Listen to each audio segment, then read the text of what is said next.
এই কি অবস্থা আপনার? এর আগে কুকুরের মতো খাইতেছিল একটু আগে। আস্তে আস্তে একদম স্লো। মামা দই কেমন হয়েছে? রনির বিয়ের দই তাহলে তো সুন্দর দই খাওয়াই না কখনো।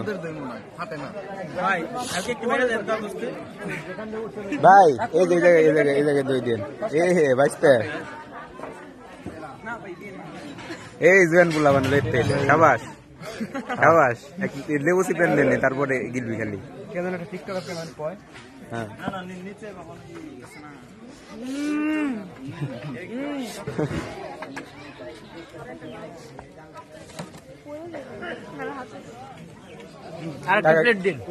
কিছু লাগবো না আর কিছু টাকা শেষ। আমি ইচ্ছা ছিল খাইতে আপনার সাথে কিন্তু আমি পারুম না। আর কিন্তু